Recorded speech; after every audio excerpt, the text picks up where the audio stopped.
मई 2026 को पीरबोहर थाना अंतर्गत लालबाग में नवाज आलम के घर में उनकी पत्नी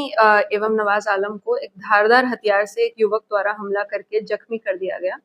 इस क्रम में इनको पीएमसीएच ले जाया गया, जहां इलाज के क्रम में नवाज आलम की मृत्यु हो गई एवं उनकी जो पत्नी है नाजिया, वे अभी इलाजरत हैं।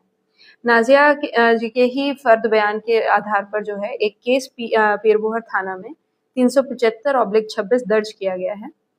इस जो केस इन्होंने दर्ज कराया है, इसमें इनके द्वारा एक विधि विरुद्ध बालक के बारे में बताया गया, जो कि एक दिन पूर्व भी इनके घर के पास में आकर पत्थर मार के जो है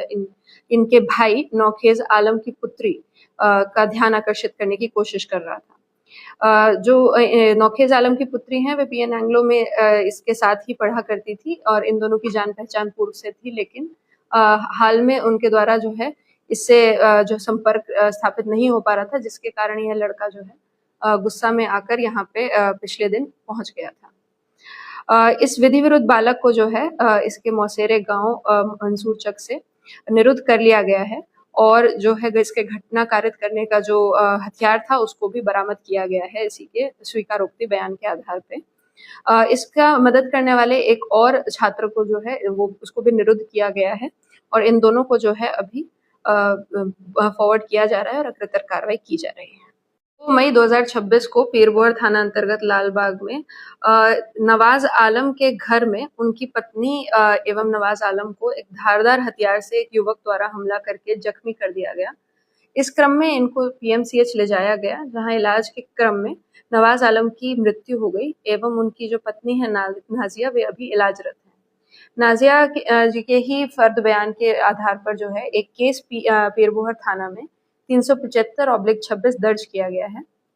इस जो केस इन्होंने दर्ज कराया है, इसमें इनके द्वारा एक विधि विरुद्ध बालक के बारे में बताया गया, जो कि एक दिन पूर्व भी इनके घर के पास में आकर पत्थर मार के जो है इनके भाई नौखेज आलम की पुत्री का ध्यान आकर्षित करने की कोशिश कर रहा था। जो नौखेज आलम की पुत्री हैं, वे पीएन एंग्लो में इसके साथ ही पढ़ा करती थी और इन दोनों की जान पहचान पूर्व से थी, लेकिन हाल में उनके द्वारा जो है इससे जो संपर्क स्थापित नहीं हो पा रहा था, जिसके कारण यह लड़का जो है गुस्सा में आकर यहाँ पे पिछले दिन पहुंच गया था। इस विधि विरुद्ध बालक को जो है इसके मौसेरे गांव मंसूर चक से निरुद्ध कर लिया गया है और जो है इसके घटना कारित करने का जो हथियार था, उसको भी बरामद किया गया है इसी के स्वीकारोक्ति बयान के आधार पे। इसका मदद करने वाले एक और छात्र को जो है वो उसको भी निरुद्ध किया गया है और इन दोनों को जो है अभी फॉरवर्ड किया जा रहा है और अग्रतर कार्रवाई की जा रही है।